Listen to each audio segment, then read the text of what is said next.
मुझे ये सब कुछ बिल्कुल पसंद नहीं।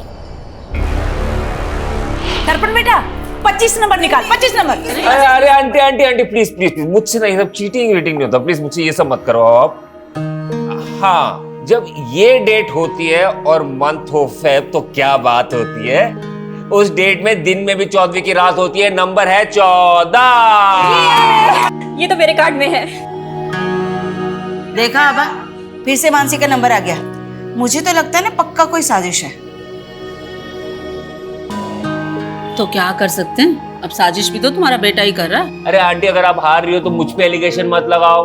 मैं आदमी हूँ नेक और अगला नंबर है 1। ये मैं जीत गई। देखा, अब तो पक्का साजिश शुदा बता रहे हैं हम तुमको। अच्छा तो फिर हम भी हमारे पास से फेंक देते। आंटी तंबोला में पासे। मुझे आंटी मत बोलो। क्या हो गया मम्मी? क्या हो गया? अब तुम्हारे कारण मेरी और आभा की बचपन की दोस्ती ना बिना कट्टी के टूट जाएगी। क्यों? क्योंकि मैंने इस आभा की बेटी को अपनी बहू बनाने का फैसला किया है। अरे वाह। ये रिश्ता हम दोनों सहेलियों को रिश्तेदार बना देगा। क्यों, बनोगी ना हमारे घर की बहू?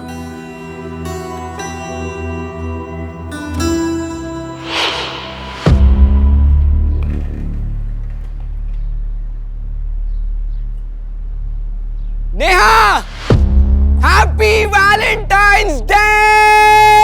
I love you Neha.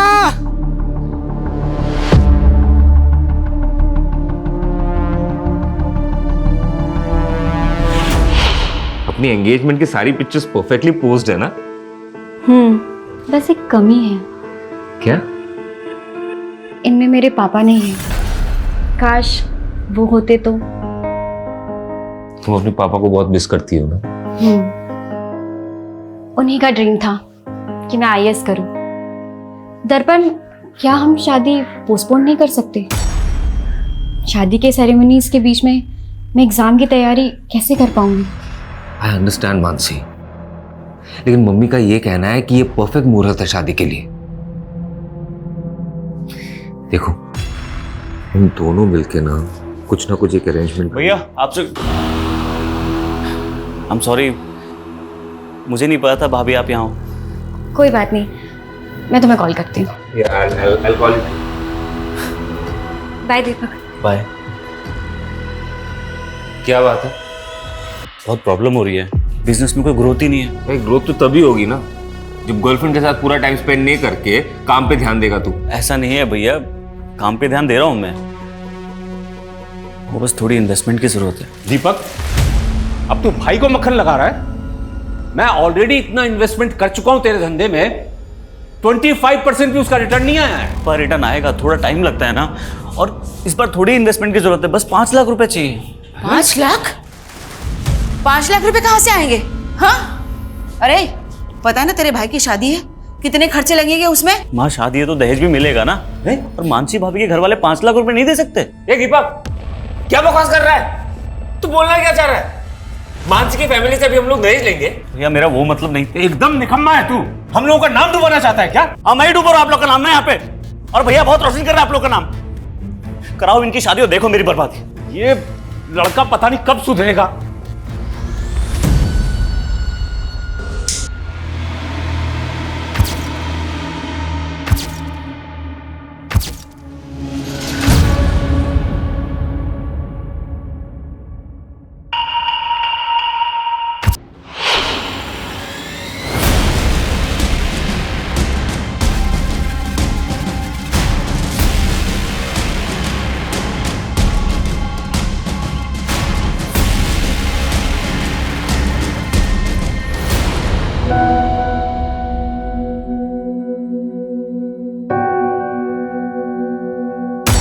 मैं तुम्हारे बिना जी नहीं सकता मानसी, लेकिन तुम्हारे लिए मर तो सकता हूं।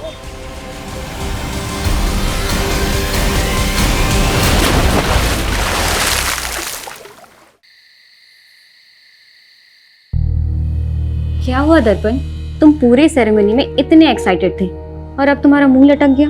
एक्चुअली ये बात मैं तुम्हें एंगेजमेंट से पहले बता देना चाहता था, लेकिन कभी ना हिम्मत नहीं कर पाया। लेकिन अब लगता है कि अगर चुप रहा तो इस रिश्ते को आगे नहीं बढ़ा पाऊंगा। ऐसा क्या हुआ है दर्पण?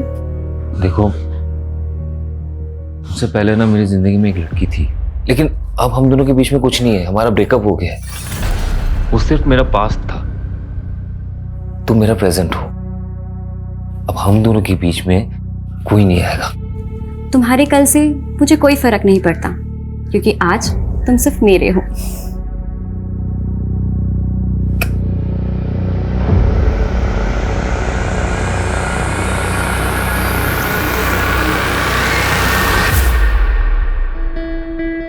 अरे वाह, ये हुई ना बात। बहुत प्यारी लग रही हो, किसी की नजर ना लगे। थैंक्स मम्मी जी। अच्छा बेटा, तुम कोचिंग क्लास पढ़ाते हुए महीने का कितना कमा लेती हो? यही कोई 18,000। तुम्हें पता है, मेरा दर्पण ना हर महीने अपनी पूरी तनख्वाह मेरे हाथ में लाके रखता है। तुम भी वैसा ही करोगी ना? वो मैं आपको आधी सैलरी दे दूंगी। आधी क्यों? क्योंकि अब मेरी दो मम्मी जी हैं, तो अपनी आधी सैलरी मैं अपनी मम्मी जी को दूंगी। देखो बेटा, आभा ने तो तुम्हारा कन्यादान कर दिया है ना, अब तो तुम इस घर की गृह लक्ष्मी हो, इसलिए तुम अब से पूरी की पूरी तनख्वाह ना मुझे ला कर देना, ठीक है? जी मम्मी जी।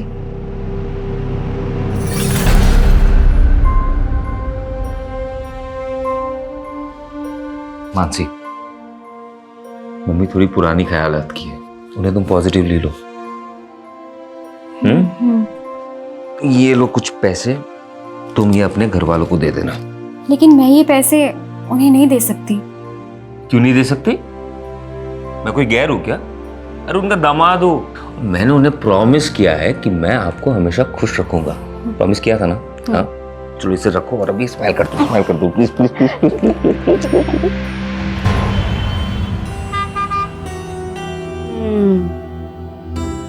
अच्छी है ना? आप जब भी मार्केट आते हो यहाँ पे चाय पीना जरूर आती हो, है ना?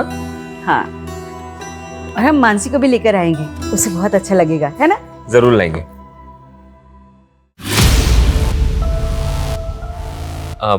माँ आप चाय पियो, मैं बस 1 मिनट में आया। यहाँ पे क्या कर रही हो? तुम्हें देखने आई थी। तुम मुझे बुला सकते हो पर मैं नहीं। क्यों पीछा कर रही हो? तुम्हें पता है ना मैं शादीशुदा हूँ। मेरे पापा के गुस्से की सजा मुझे मत दो। बातों का अब कोई फायदा नहीं कोमल, मैं अपनी शादी से खुश हूँ। तुम सिर्फ मेरे थे, मेरे हो और मेरे ही रहोगे। मैं तुम्हें किसी और के साथ नहीं देख सकती। प्लीज सीन क्रिएट मत करो, रियली सॉरी।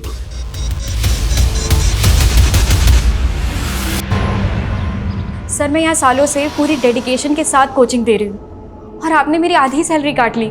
देखो मानसी, तुमने अपनी शादी के लिए 10 दिन की छुट्टी ली थी, तब मैंने 1 पैसा नहीं काटा, लेकिन उसके बाद तुमने यूपीएससी एग्जाम के लिए और 15 दिन की छुट्टी ले ली। लेकिन सर ये छुट्टी तो आपने ही मुझे खुद दी थी और कहा था कि एग्जाम की तैयारी मैं अच्छे से करूँ। हाँ दी थी, क्योंकि मुझे लगा था कि तुम अच्छे रैंक से पास हो जाओगी तो यहाँ ज़्यादा से ज़्यादा स्टूडेंट्स आकर तुमसे पढ़ेंगे, लेकिन तुमने तो एग्जाम भी क्लियर नहीं किया।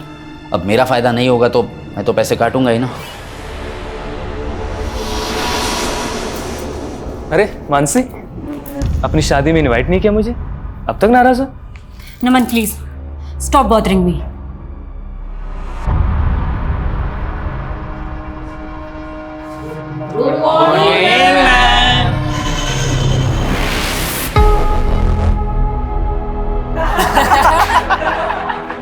मैडम का हनीमून। युवराज, प्रतीक, न्यूटन का थर्ड लॉ पता है क्या है? मैम, न्यूटन का थर्ड लॉ? न्यूटन का थर्ड लॉ है every action there is equal and opposite reaction. गंदा सोचोगे तो गंध ही मिलेगी। ये रहा तुम्हारा तोहफा और मुझे भी मेरा तोहफा मिल जाना चाहिए, समझे? दर्पण, मैं खाना बना रही हूँ, I will call you back. माँ, बाबा और दीपक तो शादी के फंक्शन में गए ना, तो फिर खाना किसके लिए बना रही हो? तुम और मैं है ना। मानसी, तुम्हें पता नहीं है क्या, स्पेशल नाइट है, शादी के बाद हमारा पहला वैलेंटाइन है। मैं इन सब डेज पे बिलीव नहीं करती। तो क्या हुआ, मैं तो मानता हूँ ना। देखो, मैंने ना तुम्हारे लिए एक सरप्राइज प्लान किया। पर दर्पण,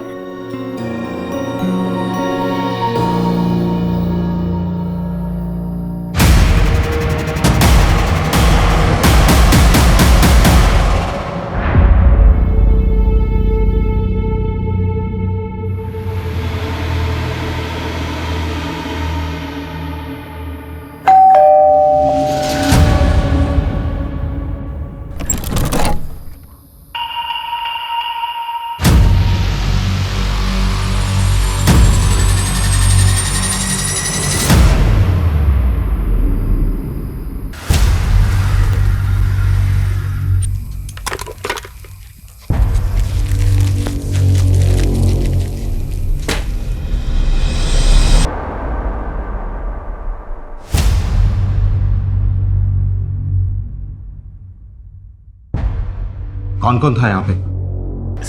शादी के बाद ये हमारा पहला वैलेंटाइन था। मानसी, क्या हुआ? मानसी, क्या हुआ? पीछे हटिया। सर लगता है क्रिमिनल ये लॉक तोड़ के अंदर आए होंगे, क्योंकि लूट के भी निशान लग रहे हैं सर। कहीं किसी गैंग का काम तो नहीं सर ये? मानसी, मानसी,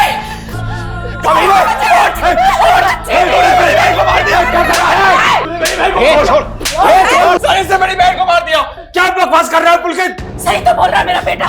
सर इन्होंने हमसे दहेज मांगा था, हम लोग नहीं दे पाए तो मार दिया मेरी बेटी को। सर कैसी बातें कर रही है तू आबा? तेरी बेटी को मैंने अपनी बेटी की तरह माना। बात बोल। सर इसने, मेरी बेटी के पति ने इसने छोड़ोगे नहीं।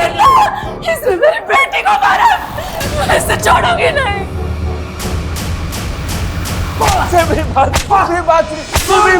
मैंने कुछ नहीं किया। जब मानसी का मर्डर हुआ तेरे अलावा घर पर कोई नहीं था। अब सच सच बोल, किसने मारा उसे? बोल। आप मुझे जितना मारना है आप मुझे मार लीजिए इंस्पेक्टर साहब, लेकिन ये मत कहिए कि मैंने उसे मारा है। सर इसके बाप ने इसकी जमानत करवा ली है।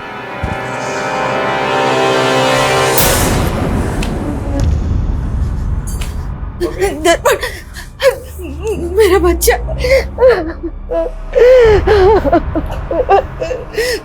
माँ फिक्र मत करो, मानसी के घर वाले कुछ नहीं कर पाएंगे। मेरी बात हुई है लॉयर से, वो सब संभाल लेगा।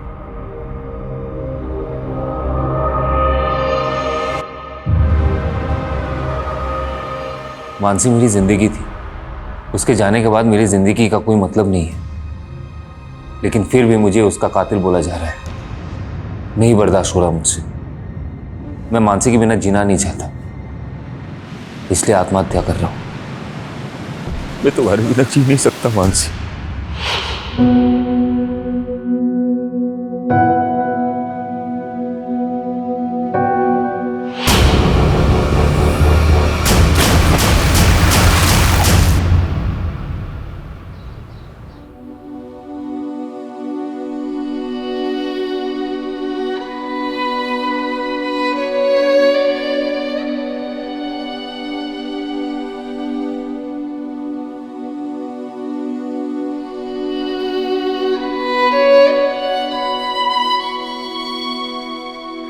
दस साल हो गए हैं जब से ये दोनों गए हैं ना, जैसे जीवन की खुशियां ही चली गई। इनकी कमी तो पूरी नहीं की जा सकती सुधा,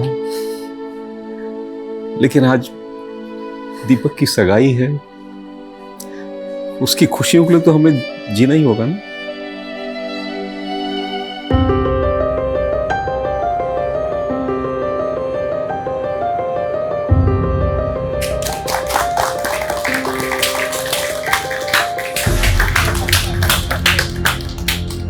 वाह सुधा वाह, मेरी बेटी की जिंदगी बर्बाद करके अब दूसरे के घर की बेटी की जिंदगी बर्बाद करने चली है। तुमने अगर अपनी बेटी खोई है ना, तो हमने भी अपना बेटा खोया है। अगर तुमने पहले ही हम पर भरोसा किया होता ना, तो ये दिन नहीं देखना पड़ता। भरोसे के लायक हो तुम लोग, हाँ? अरे एकदम घटिया लोग हैं ये। पुलकित मत कर। इस दीपक के बड़े भाई ने मेरी बहन से शादी करके उसका मर्डर कर दिया। अब ये आपकी बेटी को भी नहीं छोड़ेंगे। हाँ। ऐसा कुछ नहीं, झूठ बोल रहा है यशिका।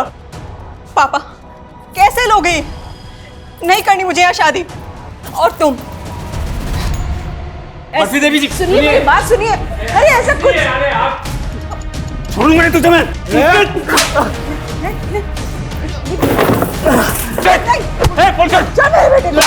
मेरे बेटे को मारा तूने। पुलिस बुलाओ। पुलकित बस दीपक बस झगड़ा नहीं करना। बहुत हो गया पुलकित। दीपक क्या कर रहा है? दीपक क्या मसला है? सर इस दीपक के भाई ने मेरी बहन को मारा था। बहन को मारा था? सर वो एक 10 साल पुराना केस था। हाँ, मेरे बेटे ने कुछ नहीं किया था। इनके झूठे आरोप है सारे। हमारे आरोप झूठे नहीं थे सर। एक मिनट। क्यों सर, सच्चाई भी ना बताएं? मेरी बेटे की वो लाश, आज भी सर मुझे वो दिन याद आता है। मेरा दिल सहम जाता है। हम भी सहम गए थे और मेरा बेटा भी। इनके झूठे आरोपों की वजह से मेरा बेटे ने आत्महत्या कर ली। आप दोनों के परिवारों के साथ जो कुछ भी हुआ है उसे हम समझ सकते हैं, लेकिन आप नहीं समझ सकते सर, हमें तो 10 साल से इंसाफ भी नहीं मिला। मैं उस केस को फिर से देखूंगा। अभी आप प्लीज यहां से जाइए, और तुम दोनों मारपीट करके कानून को हाथ में लेने की गलती मत करना। लेकिन sir please, I request you. चलिए लेके जाइए इनको। चलिए आप लोग। और आप लोग भी।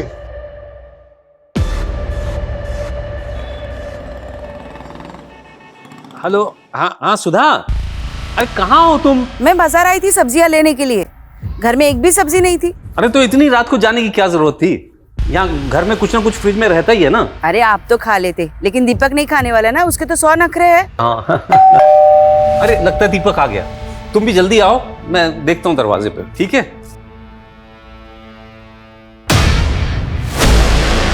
आज सुबह ना खीर बनाई है मैंने, आपकी सास को बहुत पसंद है ना, लेते जाइएगा उनके लिए। अरे हाँ दीदी, आपके हाथों की खीर की बहुत तारीफ करती है मेरी माँ जी। अच्छा, आज खिला भी दीजिएगा।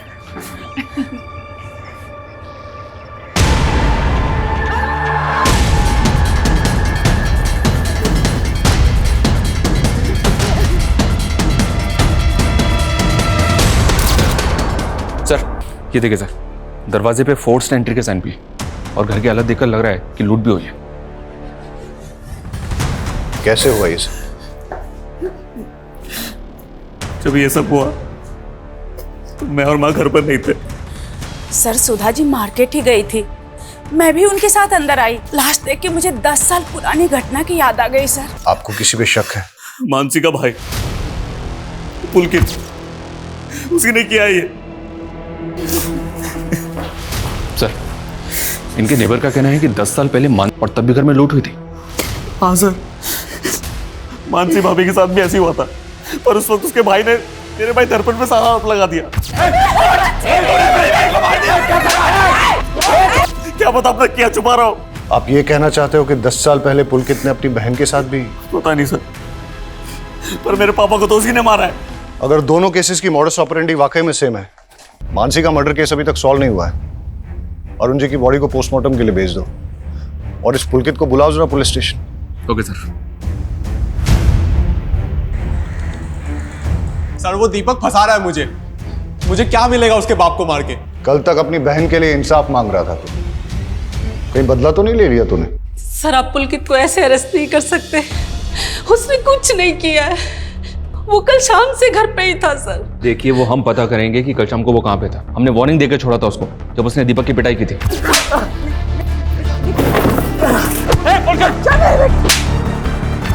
पर अब नहीं, अभी आप प्लीज यहाँ से जाइए और हमें अपना काम करने दीजिए।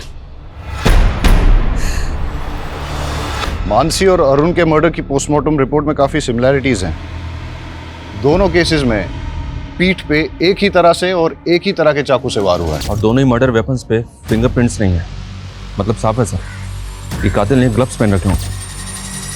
क्राइम सीन पे मेन लॉक को तोड़ा गया है, फिर लूट हुई है, लेकिन कोई भी अननोन फिंगरप्रिंट डिटेक्ट नहीं हुआ है। अच्छा सर, मानसी की ये काम किसी गैंग का हो सकता है, लेकिन ऐसे किसी गैंग का अभी तक पता चला नहीं है। और अरुण, दोनों ही केसेस में या तो क्रिमिनल एक ही है, या अगर अरुण का कत्ल किसी और ने भी किया है तो उसने मानसी के मर्डर केस का मॉडस ऑपरेंडी कॉपी किया है। लेकिन अरुण के केस में किसी ऐसे इंसान का पता नहीं चलता जिसकी अरुण के साथ या अरुण की फैमिली के साथ कोई रंजिश हो, सिवाय मानसी की फैमिली के। और ये पुलकित भी कुछ भी नहीं होगा। ये मानसी के मर्डर केस में दर्पण प्राइम सस्पेक्ट था, जिसने कि सुसाइड कर लिया था। मैं तुम्हारे बिना जी नहीं सकता मानसी। लेकिन उसके बाद पुलिस की सस्पेक्ट लिस्ट में एक कोमल नाम की लड़की थी, जो कि दर्पण की एक्स गर्लफ्रेंड थी। हाँ सर, लेकिन उस पर कोई आरोप साबित नहीं हुआ था। और सोचने वाली बात यह है कि 10 साल बाद वो अरुण का कत्ल क्यों करेंगे? अगर हमें अरुण के कत्ल और मानसी, तो हमें मानसी मर्डर केस के हर साक्ष्य से पूछताछ करनी होगी। मैंने एसीपी साहब से केस रीओपन करने की परमिशन ले ली है। तुम मानसी और दर्पण की फैमिली की सारी डिटेल्स निकालो, तब तक मैं इस कोमल से मिलके आता हूँ। सर दर्पण मेरा पास था और अब मैं किसी और की पत्नी हूँ। आप प्लीज़ पुरानी बातें करके मेरी मैरिड लाइफ डिस्टर्ब कर रहे हैं। अब ये एक डबल मर्डर केस है, इसलिए पूछताछ में आपको हमारा सहयोग करना ही होगा। सर मैं पहले ही सब कुछ बता चुकी हूँ। तो फिर से बता दीजिए, मानसी और दर्पण की शादी के बाद क्या आप कभी दर्पण से मिली? तुम्हें पता है ना मैं शादीशुदा हूँ। तुम सिर्फ मेरे थे, मेरे हो और मेरे ही रहोगे। मैं तुम्हें किसी और के साथ नहीं देख सकती। नहीं। 10 साल पहले वैलेंटाइन डे की रात को जब मानसी का मर्डर हुआ था, तब आप कहाँ थे? सर मुझे नहीं याद है, और मैं भला मानसी को क्यों मरवाऊंगी। ये रहा तुम्हारा तोहफा, और मुझे भी मेरा तोहफा मिल जाना चाहिए।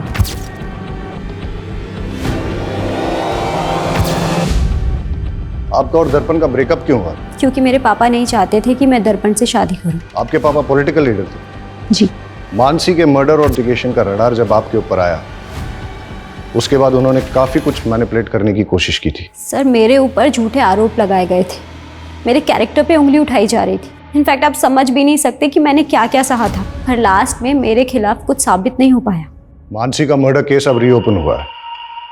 अगर आपके स्टेटमेंट में कुछ भी झूठ निकला तो फिर आप देख लीजिएगा।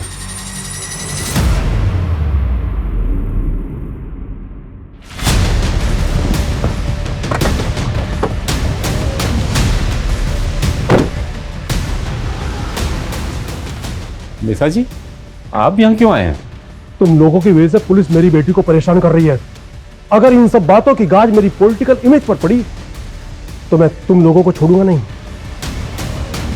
इसलिए कल मीडिया के सामने जाइए और ये कहिए कि इस केस का मेरा और मेरी बेटी से कोई संबंध नहीं है। आपको अपनी इमेज की पड़ी है और हम अपना बेटा और बहू खो करके चुप बैठ जाएं। अरुण जी, कहीं ऐसा ना हो बहू और बेटे के पास में पूरा खानदान पहुंच जाए।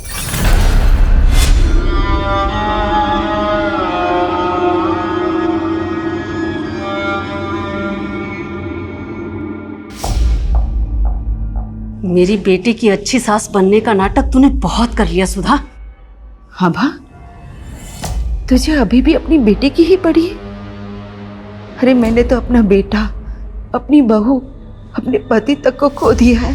तुझे याद है हम दोनों ने अपने बच्चों के लिए कई सपने देखे थे। वो सब एक छलावा था। मेरी बेटी की हाय लगेगी तुझे, और तुझे तेरे किए की सजा जरूर मिलेगी, देख लेना। मतलब ये सब कुछ तेरा बेटा? उसे अंदर भेज के ये मत सोच लेना कि मैं झुक जाऊंगी। उसे तो मैं छुड़ा ही लूंगी, लेकिन तुझे कहीं का नहीं छोड़ूंगी, याद रखना।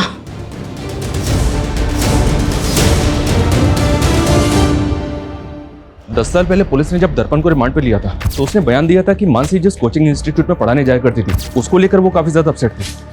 लेकिन सर केस फाइल देख के लग नहीं रहा है कि पुलिस ने ज्यादा इंक्वायरी की थी। चलो अब हम इंक्वायरी करते हैं। ये आप क्या बोल रहे हैं सर? 10 साल हो गए, मानसी का कातिल पकड़ा ही नहीं गया? क्यों, आपको नहीं मालूम कि केस अभी तक भी ओपन है? नहीं सर।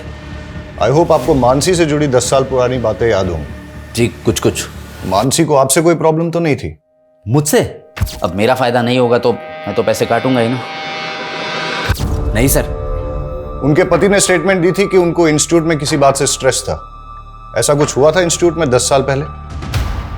हाँ सर, एक बात है, मानसी ने इंस्टीट्यूट के 2 स्टूडेंट्स की कंप्लेंट की थी। कंप्लेंट? कैसी कंप्लेंट? मैडम का हनीमून। एक्चुअली तब मानसी नहीं चाहती थी कि उन दोनों पे कोई पुलिस कंप्लेंट हो या उनका करियर बर्बाद हो, लेकिन हाँ मैंने उन दोनों को रेस्टिकेट कर दिया था। आप हमें उन स्टूडेंट्स के नाम, फोन नंबर और एड्रेस दे दीजिए, और मानसी 10 साल पहले जिन जिन स्टूडेंट्स को पढ़ाती थी उन सब की डिटेल्स भी दीजिए।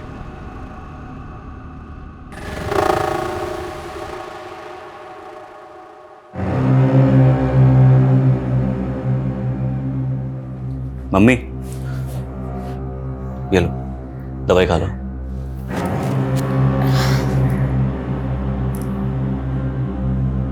ये लो।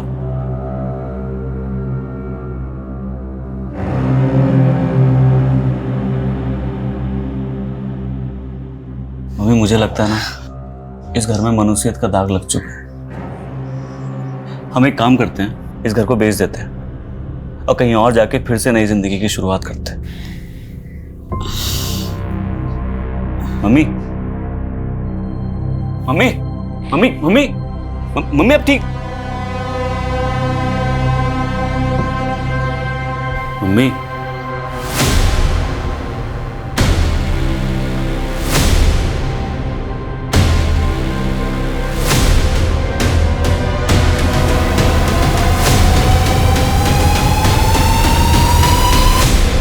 सर हम मानते हैं कि हम उस टाइम पे थोड़ा शरारती थे, लेकिन शरारती बालिग थे तुम।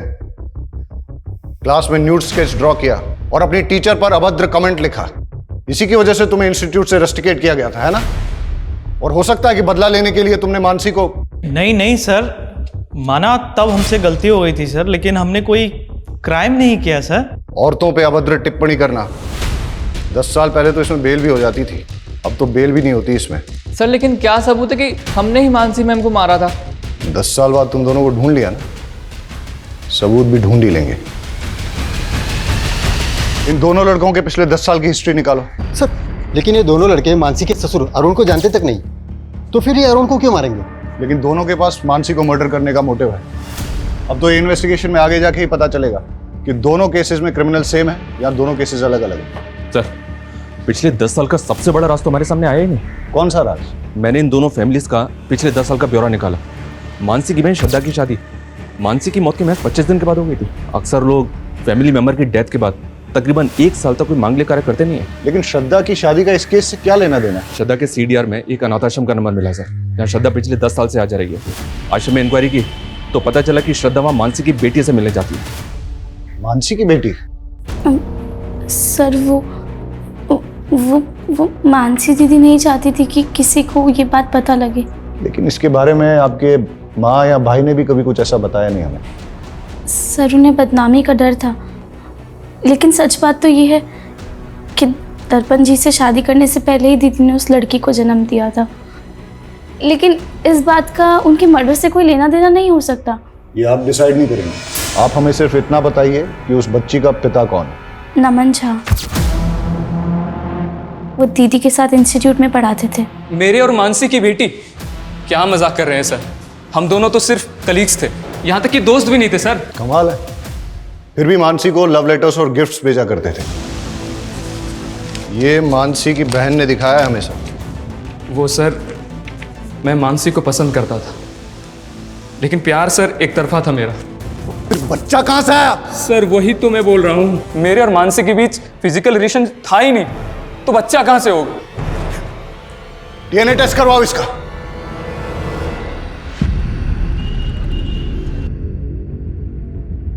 मैंने तुझे बोला था ना इस दर्पण से दूर रहना, फंस गई ना पुलिस के चक्कर में। पापा ये सब कुछ आपकी वजह से हुआ है। आपने क्यों मुझे और दर्पण को शादी नहीं करने दी? उसकी वजह से उसे मानसी से शादी करनी पड़ी और मुसीबत में मैं फंस गई। डोंट वरी बेटा, बेटा भले ही मैं पावर में नहीं हूं, लेकिन फिर भी इतना पावरफुल हूं कि तुझे छोटी मोटी मुसीबत से निकाल सकूं।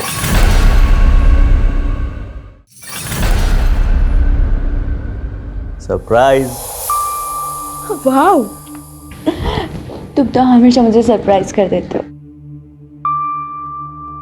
तुम्हारा मंगलसूत्र कहाँ है? वो तो मैंने उतार दिया। तुम मुझसे मिलते हो ना तो मुझे गिल्ट लगता है कि मैं अपने हस्बैंड को धोखा दे रही हूँ। लेकिन क्या है कि तुम मंगलसूत्र में और सुंदर लगती हो। जाओ पहन के।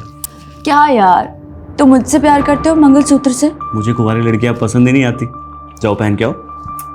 अरे यार, मुझे नहीं पहनना मंगलसूत्र। मेरे साथ रहना है ना तो जो मैं बोलूं वो करना पड़ेगा। कहाँ है मंगलसूत्र?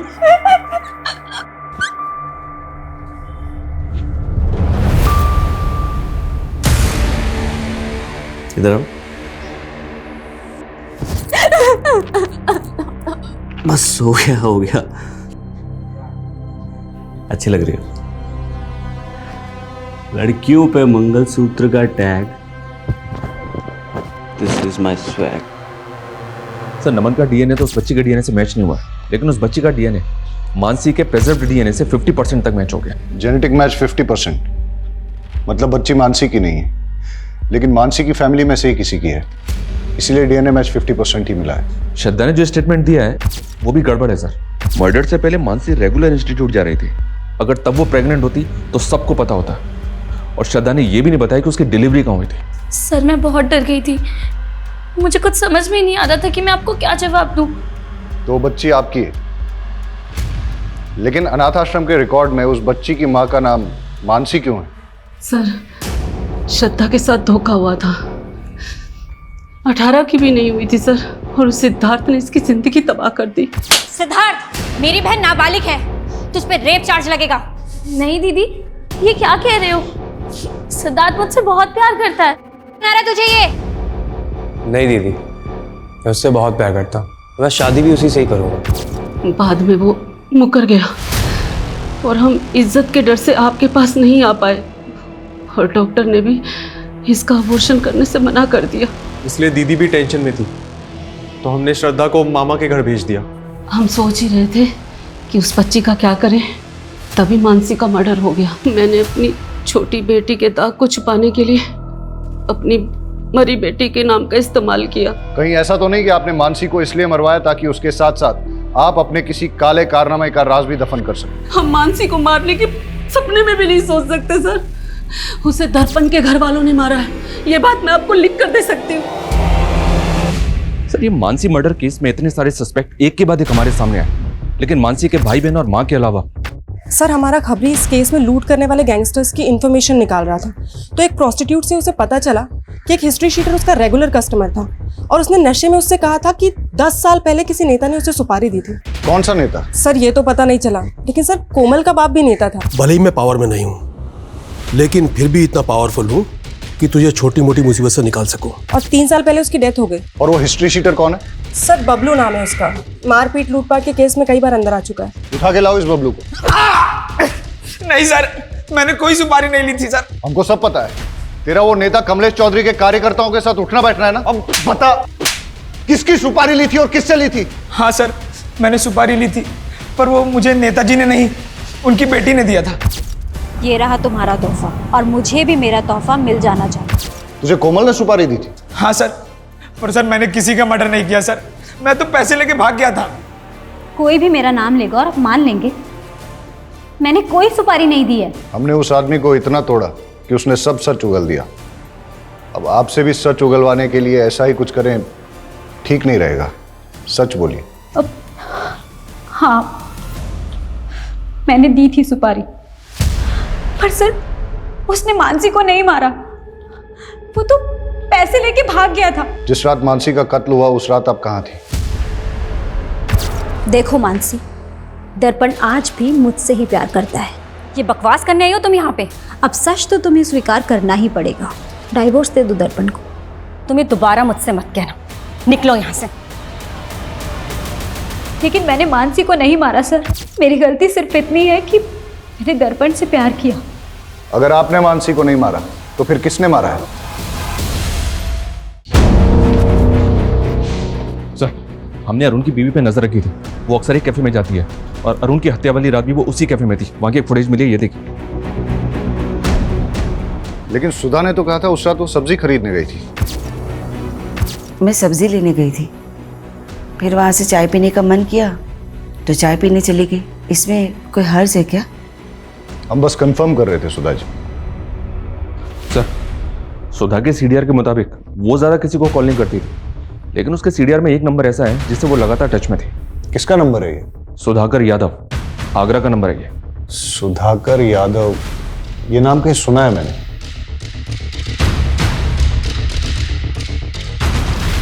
मानसी मर्डर केस में इससे पूछताछ हुई थी।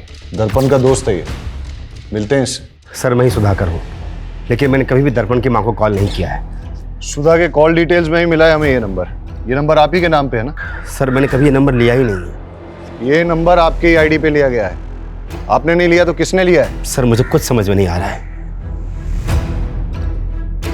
आपने अपने ओरिजिनल डॉक्यूमेंट्स कभी किसी को दिए? यार दर्पण, पक्का मेरा काम हो जाएगा कृषि विभाग का। यार, मानसी के फादर भी कृषि विभाग में थे। मानसी को वहां पे सब लोग जानते हैं, मुझे नहीं लगता कोई प्रॉब्लम होगा। फिर मानसी भाभी का खून हो गया और दर्पण ने सुसाइड कर लिया। मैं तुम्हारे बिना जी नहीं सकता मानसी। मैंने दीपक से कई बार कहा कि मेरे ओरिजिनल डॉक्यूमेंट्स दर्पण के पास है, प्लीज़ मुझे ला के दे दो, लेकिन उसने कहा कि उसे डॉक्यूमेंट्स मिले ही नहीं।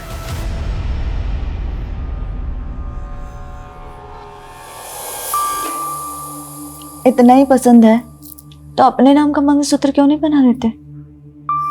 तू पागल हो गई है क्या? शादी कुंवारी लड़कियों से की जाती है। कल तक तो तुम्हें शादीशुदा लड़कियां पसंद थी, अब कोई और पसंद आ गई क्या? क्या हो गया तुझे? जैसे चल रहा है वैसे चलने देना। नहीं चलेगा अब मैं तुम्हारी बातों में नहीं आने वाली। मुझे मना करेगी? मेरी इतनी हिम्मत है, मेरी इंसल्ट करेगी? सुधाकर के बयान से लग रहा है कि उसके नाम पे लिया गया नंबर और कोई इस्तेमाल कर रहा है। नंबर ट्रेस पे डालो और पता करो कौन इस्तेमाल कर रहा है ये नंबर। सर अंजलि होटल में दर्पण के भाई दीपक ने एक लड़की को मॉलेस्ट करके उसकी जान लेने की कोशिश की। सर वो दोस्त थी मेरी, मैं हाथ नहीं उठाना चाहता था उस पर गुस्से में कंट्रोल नहीं होता मुझसे। और सेक्सुअल डिजायर भी कंट्रोल नहीं होता तेरा। दर्जनों अफेयर थे तेरे। कहीं मानसी पे भी तेरी बुरी नजर तो नहीं थी? नहीं सर। सुधाकर के डॉक्यूमेंट्स का मिसयूज करके फोन नंबर किसके लिए लिया? मैं इस बारे में कुछ नहीं जानता। जानता नहीं है या अपनी माँ के फोन से उस नंबर पे रेगुलर कॉल किया करता था? नहीं सर, मैंने ऐसा कुछ नहीं किया है।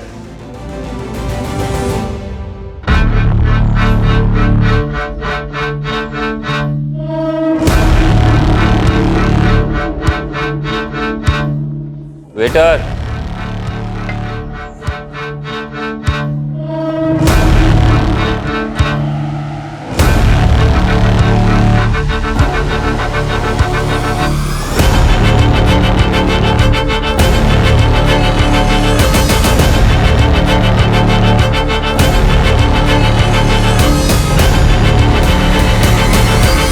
Are you sure ये आदमी वही है? कंफर्म नहीं है सर, पर वो आगरा जाने वाली बस में चढ़ा है। मैं उसी बस को फॉलो कर रहा हूँ।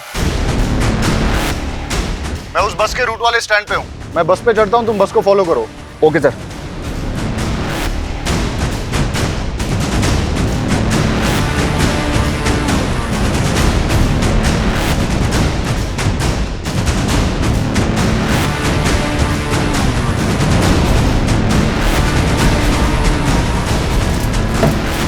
मुझे ऐसा लगता है मैंने आपको कहीं देखा है। जी नहीं, मैं तो आपको नहीं जानता। अब मेरा स्टॉप आ गया है। Excuse me. भैया रुक जाओ, मेरा स्टॉप आ गया है। अरे भैया जल्दी रुको ना यहाँ पे। हेलो, गाड़ी रोको।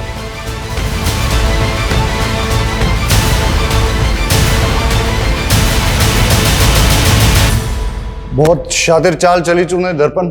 मानसी के मर्डर केस में तुझे फांसी ना हो जाए इसलिए अपना नाम और पहचान बदल ली। तेरी गर्लफ्रेंड कोमल ने हमें सब कुछ बता दिया है। सारे फसाद की जड़ तो वही है ना सर। मैं कोमल से बहुत प्यार करता था, उससे शादी करना चाहता था। मेरी माँ जब हमारे रिश्ता लेके उसके घर पे गई तो उसके बाप ने मेरी माँ की बहुत बेइज्जती की और ये मुझसे बर्दाश्त नहीं हुआ। तो मैंने कोमल को छोड़ के मानसी से शादी कर ली।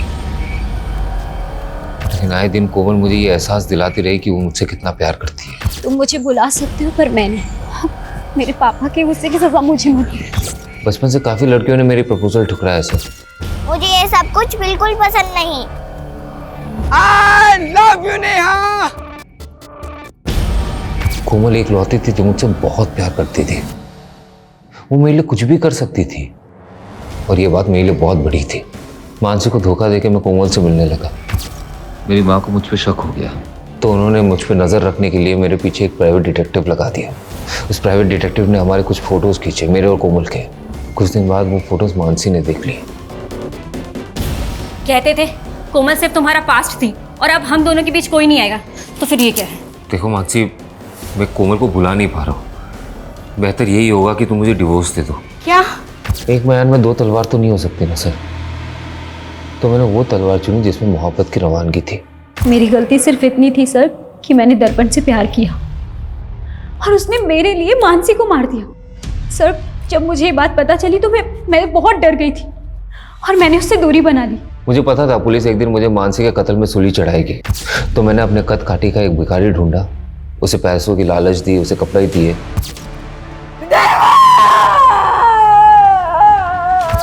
और फिर हुलिया बदल के तू गायब हो गया। और सुधाकर का आईडी था तेरे पास, उसके नाम पे तूने एक फोन नंबर भी ले लिया। एक बात बता मेरे को, तेरी इन काली करतूतों के बारे में तेरी माँ को पता है? और अपने पिता को क्यों मारा तूने? माँ उन्हें दिलासा देना चाहती थी कि मैं जिंदा हूँ। दर्पण तू जिंदा है? हाँ, हमारा बेटा जिंदा है। झूठ बोला तुमने मुझसे? इतने दिनों छुपा के रखा? अभी पुलिस को फोन लगाता हूं मैं। नहीं, अरे क्या करे, कट कीजिए, हमारा बेटा है वो। झूठ बोला तुमने मुझसे। उन्होंने मेरे सामने मेरी माँ को थप्पड़ मारा था और मुझे धमकी दिया कि अंदर करवा देंगे। उस दिन तो मैं वहां से चला गया। माँ हूं मैं, मेरे लिए मेरे बच्चे से बढ़कर कुछ भी नहीं। एक कातिल की माँ हो आप और अपने बेटे के गुनाह में बराबर की भागीदार हो। प्यार और ममता में लोग इतने अंधे हो जाते हैं कि वो ये देख ही नहीं पाते कि दर्पण जैसे लोग कितने खतरनाक हैं। इस तरह के लोग न तो रिश्तों की परवाह करते हैं, न ही जज्बातों की। और अक्सर ऐसे लोगों को पहचानने में हम लोग गलती कर देते हैं। आज भी हमारे देश में कई औरतें ऐसी हैं जो अपने पति के अत्याचार और घरेलू हिंसा की शिकार हैं, लेकिन जीवन भर सहती रहती हैं। अगर अन्याय के खिलाफ आवाज न उठाई जाए तो उनका हश्र यह भी हो सकता है कि वो अपनी जान गंवा दे, जैसा कि मानसी के साथ हुआ।